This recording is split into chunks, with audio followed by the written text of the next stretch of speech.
Welcome back to the Strong Family Project podcast. I'm Joe, joined by Mel. Welcome back to the Strong Family Project podcast, where we guide you on the path to raising confident, independent, and resilient children in a strong family environment. The foundation of the path is called the Strong Family Path. It's a PDF that is downloadable for free at strongfamilyproject.com. Right now, we're not taking sponsors on any of these episodes. We're just doing this as a share so that you can live a stronger life as you see fit within your core values and with your family. What's going to be important to that is you engaging in this process. So you can visit strongfamilyproject.com, download the steps of the path so you have it and you can play along. These episodes all support that foundational piece, and it is completely free for you at strongfamilyproject.com. Let's get into today's episode on how we're going to do summer differently this year. When we're recording this, we are approaching summer here in the Midwest. Get out of school way earlier than they did in the Northeast where we used to live. Where I was a high school teacher, we'd go to about June 20th or so, and now the kids are out May something. May 23rd, I think is the Yeah, last it's day. about a month difference here. So they're out earlier. Get jump start on summer. If you live in the Northeast, my apologies. I think you guys get a couple weeks at the end or something like that.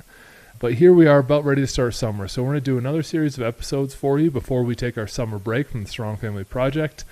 And today we'll be talking about how we're going to do it differently. There is another episode that discusses it in season 1, how we set up summer originally. So for today, Mel, let's get started with a little bit of our banter questions. Okay. What's something you've done to improve your life in the last 2 weeks? Made better kombucha. I'm actually extremely excited about this. But there is a lesson beyond just the kombucha. Because a lot of the things that we start, like the sourdough or the kombucha or whatever, always usually starts with you basically telling me, let's do this thing. And then you tell me how to do it, and then once I get it, I just take it from there. A lot of it is not self-started by me. So one of our core values is personal development. And this past week, I kept thinking about, like, how can I flavor my kombucha differently? I always use fruit juices, which is fine, but it's almost the easy way out. So I decided to look up a video, and this lady explained how to use pureed fruits. And back in my bubble tea days, I would always get passion fruit bubble tea, and I was like, I really want to try passion fruit. So thankfully, the local Walmart had some frozen passion fruit, and I used it, and it made the most incredibly delicious. The flavor's amazing when you like go to burp the bottle, and it makes that little like noise when you like open a can of soda, like the bubble noise. That was awesome. But really the lesson for me personally here is that like I took the initiative to go watch this video, which took a little effort, and now it's dramatically improved my enjoyment of my kombucha. Now there's probably about 0.01% of people listening make their own kombucha. Maybe a couple more percents drink it, but there are 2 lessons in this. One comes from Jim Collins' book, Good to Great. And I was talking about this with a friend over the weekend and reflecting on it myself. And the basic premise is accepting good is the enemy of being great. So people think that good is close to great, so it's close enough. However, it's a barrier to become great because you just become comfortable at it. The second one comes from a book, I think it's in EOS or Traction, where it's one of their meeting rules for their business is live with it, end it, or change it. So not everything should you be striving to move from good to great in your life, because it's going to be overwhelming. But on these individual decisions, like the food we eat, should we leave it the way it is? Should we change it and try to improve it, hopefully? Or should we end what we're eating and try something new? Make your decision, then move on to the next one. Versus thinking like, I want to do better someday. Just make a decision, because carrying that someday with you is a burden on your mind.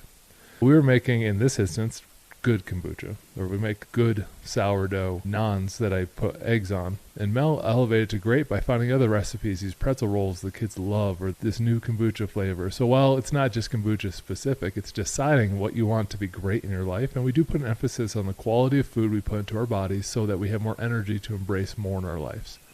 And what's true too is I think I spent the last couple months thinking about it. Eventually I'll get around to that. I'll get around to it. So this whole time I could have been enjoying great kombucha, and all it took was like throwing some strawberries in a blender and pureeing them. Like it was, but in my mind I have built it up to be harder.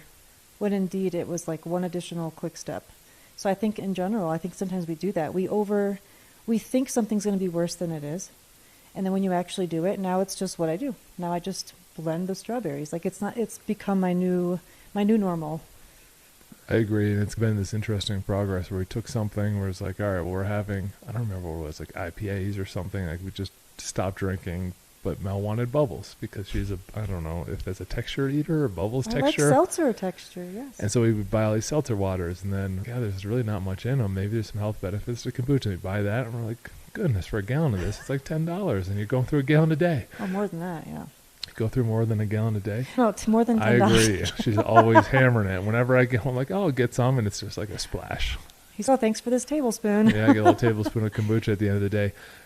And we decide to bring it home and make it. The kids see the process. It is very cool. What's your question for today, Mel? My question is, what's your favorite kid experience lately? There's been a lot. I think it has to be appreciating Everett's play.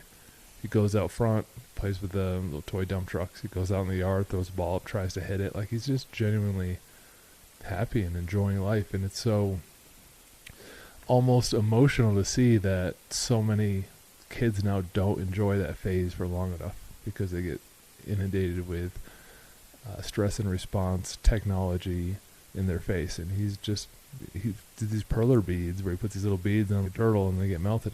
You said it took him like an hour. He started a different one. It took him like half an hour to working on this horse. Wasn't going to happen. He's just sitting there at the table by himself, just kicking his legs, working on this project. And I don't know if I or the other boys would have that kind of patience to sit there for an hour and just do it. And so that's that innocence and play period of life that I want to extend. And I really appreciate that. What about you? I wanted to say something about what you said, though. Then, you know what? I'll play it this way. This past Monday, we had like a crazy wind here, and they ended up closing school, which kind of threw me off. But they closed school, power outages, some trees were down, whatever. The kids ended up doing so well, because now we've talked about how I'm doing a part-time job now, and I couldn't just put that aside to go be with them all day. They went outside. They played together. I could hear them playing basketball downstairs, and they just were like childlike and playful that day, and it was wonderful. And to some degree, I feel like it's part of how we've been raising them, so they understand they need to go outside and figure out what to do with their boredom, because they only get X amount of time on their tablets or whatever. And I almost think being around Everett makes them more playful. So as soon as they go outside and see him doing something, and then there's 3 of them, so like you can't just not, you can go out and think of something. Like they made bases out of logs to play in the driveway, and we do live on a mountain, so there's a chance the ball's going to roll down the mountain like every time. But that didn't stop them. They went out and they played, and they had a great time, and there was like this childlike quality to what they were doing. It wasn't like, let's just play until I can use my tablet. There was none of that. For me, that was like almost a crystallizing moment, and I told them I want that every day this summer. That leads us well into today's discussion. So I'm not going to ask anymore, since you wouldn't answer my question about getting your feedback. You took it from a different angle and gave the same answer as me. I see what you did there. What? Very clever. But it leads us into the summer discussion, because we, as adults too, want to be childlike. We want to get our play in, and we should have some vacation time. We should appreciate our kids, and we should do the best we can with the time we have to make the most of it. Now, when I say make the most of the time, I don't mean stuff it full of activities and stuff, because sometimes we need recovery time ourselves too. So it's being honest with the time that we have and making the most out of it. So Mel, what are you doing differently this year to make sure we make the most out of our time? We started this a little bit already. So instead of just deciding everything in one day, we're doing things slowly. So let's say 2 weeks ago in the kids' morning journal, I still every morning write a new journal question. I asked them, what do you want? What are 3 things you want to do this summer? Because I want them to start thinking about what they want to accomplish, who they want to spend time with. So I already planted the seed. And then we had a family meeting this past weekend, and we started to discuss some summer plans. Not necessarily like we're going to go vacation here, but more of those day-to-day practical things. So summer camps, for example, Logan's not going to be playing football over the summer, but he's going to train with you to get stronger. So we're really trying to dive into where they're at, because honestly, now that I think about last year versus this year, a lot's changed. We've talked about how Logan goes up to the next town and goes to this office and works on 3D printers, and his value there is expanding, so he wants to spend a lot more time there. That's not something that was going on last summer. Henry has gotten into basketball. Again, last year it was just soccer, so now he's got the balance of basketball and soccer, and he's got a growing social life. So establishing where the kids are at and what they want out of the summer, but asking them over time so they can start thinking about it as well. Yeah, give them a heads up so they can seriously reflect on it. I know there's going to be more challenges this summer because, let's say, for example, Henry wants to go ride his mountain bike. Guess who's going to want to come? Everett on his little bike, and he's 6. And Henry wants to go off the big stuff and down the big mountains, and Everett won't be able to, but I also need to juggle not talking down to him that he can't, because he overcomes a lot. Doing big hikes, doing mountains, doing Manitou incline challenges. However, it's not safe for him to be on the child's bike on these big drops. So now he's going to have to start biking with Everett. I don't have a bike. You can borrow mine, borrow my other one. We got multiple bikes, so when people visit us, they can all go mountain biking. I know. It's going to be an interesting challenge because what they're interested in is starting to take on different paths. We just need to be aware of that up front. Try to lean into each one of them and what they want to do, so it's not overly, this one's our special one, that he's got soccer camps, the soccer clinics, he's such a good athlete, let's do everything for him. And it's just not like that. It's respectful of what the other ones want to do as well. And that's become more clear lately because people will ask, oh, Everett, what sport are you playing? And then I feel like a terrible mother because we've so focused on like Logan playing football and Henry playing basketball/soccer that we haven't really worked Everett doing a specific, he'll play along with the other kids, with the older ones. So that's something that I actually, thankfully, the school is putting on a soccer camp that's 1st through 8th grade. So both Henry and Everett can participate in that, which is awesome. And Everett's so excited.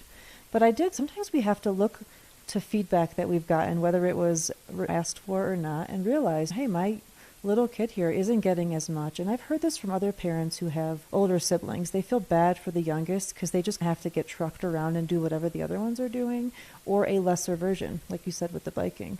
So we're trying to lean into what Everett wants to do as well. He wants to go to a pool this summer or some kind of swimming. So I already have my summer chart going of things I've heard them say, because I want them to know that I'm not just asking them like just to sound nice. I'm asking them because I legitimately want to help them achieve whatever they want to achieve this summer.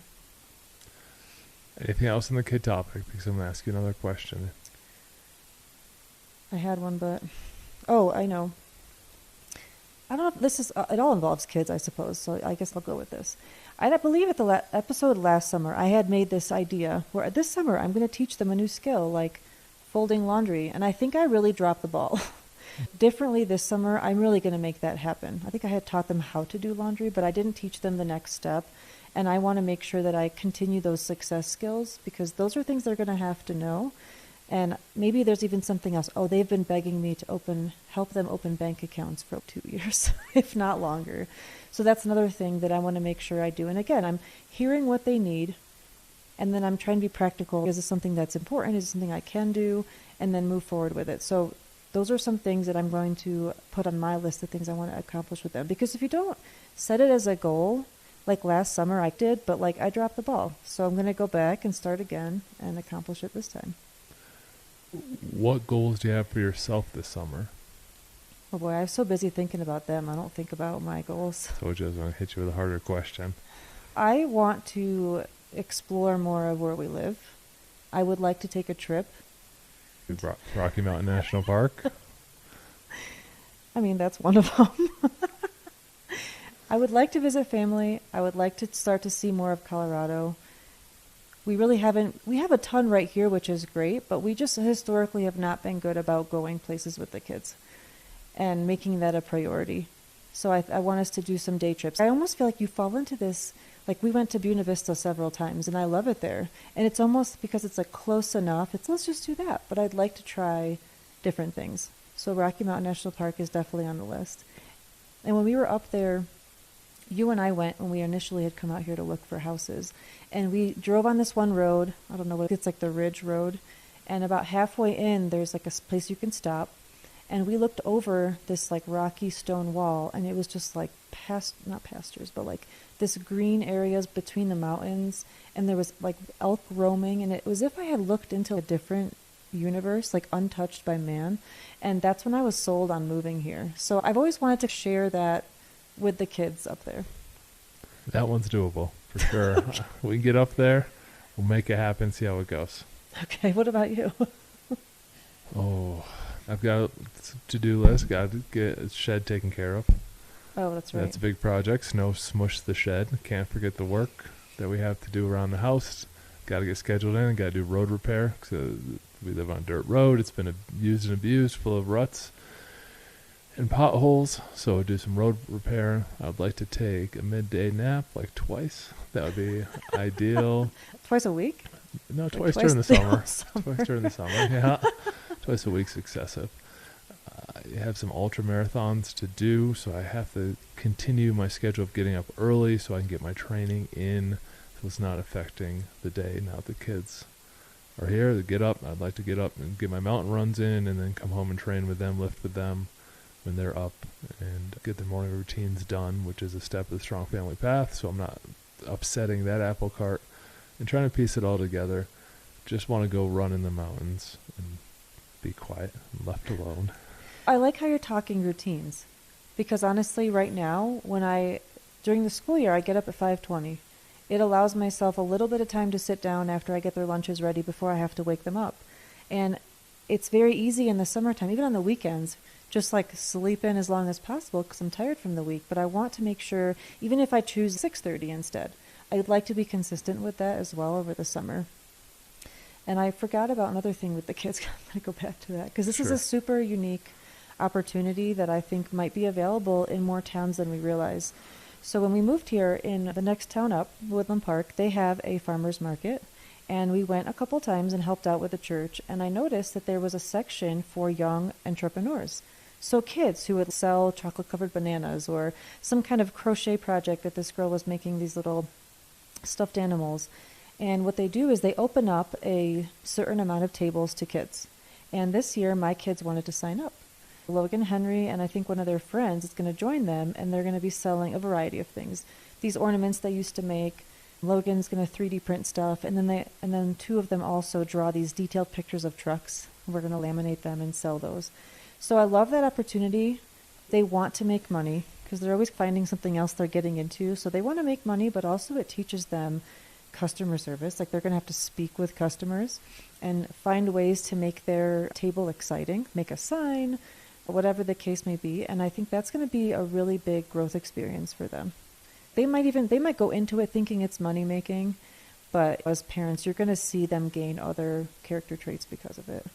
Yeah, that's a good point. We started teaching business lessons. They're like, what do you think about this? What do you think about that?